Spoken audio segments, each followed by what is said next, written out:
What is your most satisfying consultation?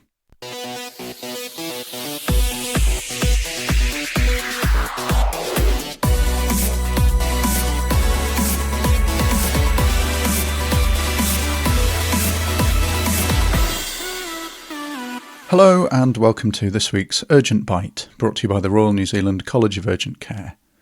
My name is Guy Melrose, and this week we take a quick look at the pulled elbow. The pulled elbow is without doubt my favourite consultation. In the first presentation, the parent or caregiver accompanying the patient has a palpable sense of fear that they have broken the child. Uncles and aunties who were just playing with the child in the garden are thinking, how can they explain to the parents how it is that the child they were babysitting is now in an urgent care clinic? Yet we can simply and elegantly correct this problem, returning the child almost instantly back to normal and discharged with no visible sign that they were even injured. It never ceases to feel wonderful, being able to immediately correct function, pain and parental concern, and whilst not a life or limb-saving intervention, it is still my most satisfying consultation to have. I recently reduced a pulled elbow in a child, and it was their third occurrence. A question from Mum got me thinking, is there anything I can do to stop this happening?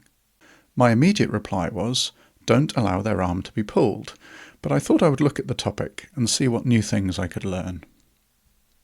So the pulled elbow is a subluxation of the radial head and the annular ligament, resulting from a sudden traction of the forearm in a child usually between the ages of 1 and 4.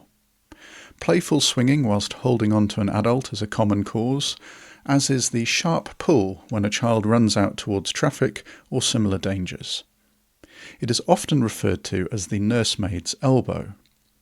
I always imagine the high-sided old cots back in the day of the nursemaid, necessitating a child being lifted over the sides by their outstretched arms.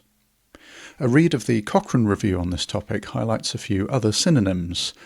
These include supermarket elbow, babysitter's elbow, Sunday afternoon arm, temper tantrum elbow, and my new favourite, pronatio dolorosa infantum. That sounds more like a Harry Potter spell to me, and it would be very tempting to recite it whilst reducing a pulled elbow. It is usually a diagnosis that can be made from the history. A child who has sustained a pull on the arm and is now holding the arm motionless at their side, generally quite happy until someone tries to move their arm.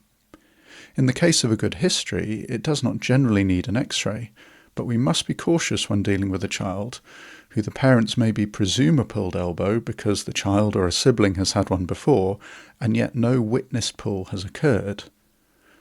Other differentials must be considered carefully, including fracture and infection. So X-ray is usually indicated if you cannot be certain of the diagnosis from the history. You don't want to be the person who tries to reduce a pulled elbow in a child with a fracture. Interestingly, I have found mention of ultrasound scans being used to aid diagnosis. The OrthoBullets page on this topic says it can be helpful when there's an unclear mechanism, and of course it carries no radiation exposure. After our talk on POCUS in urgent care, this may be something for the future. Ultrasound scans can also have a role, it seems, in recurrent pulled elbows, but more on that in a moment. Once you're satisfied with your diagnosis, the reduction does not take long. Parents need to be told clearly what is going on and that the child may cry after the ligament pops back over the radial head. It helps for the patient to have had paracetamol at triage, but no other medications should be needed. I also find it helps to explain to the parents that this is not a dislocation, more of a slipped ligament. There are 2 described ways to reduce the pulled elbow. The way I've always used is to flex the elbow with my thumb over the radial head and to supinate the wrist. A pop is usually felt, sometimes with a little cry, and then it is best to leave the patient for a few minutes and observe them start to use the arm again. When this happens, they can be discharged with no follow-up, but there are various discharge information sheets that you can find on the internet. The other technique is to take the forearm into hyperpronation whilst flexed. I personally have always had success with the supination method, but the Cochrane review in 2017 concluded that with low quality evidence, the pronation technique worked better in the first instance. But what about the question, can it be prevented? Most advices seem to be to avoid a direct pull in the susceptible age groups, as children will inevitably grow out of this condition as the elbow matures. But the OrthoBullets page does make reference to open reductions being done in symptomatic children who do not respond to manipulation. They also make reference to the use of a cast in recurrent episodes. Indeed, there is a paper, linked in the show notes, that reports a case of a 2-year-old with recurrent episodes of pulled elbow who was found on ultrasound to have an annular ligament tear. Treatment in a splint allowed healing of this tear and the pulled elbows ceased. So there might be a further role for ultrasound scans in this condition to identify tears in repeated subluxers as well as helping in the initial diagnosis. I have not come across a case requiring surgery or splinting, but I would be interested if any of you have come across these in your practice.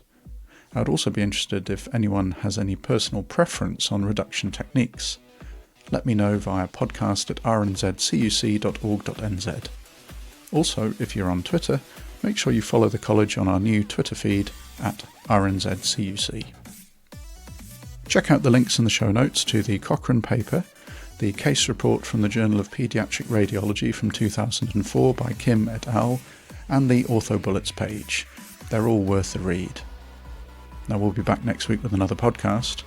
I look forward to seeing you all then, but for now, thanks for listening.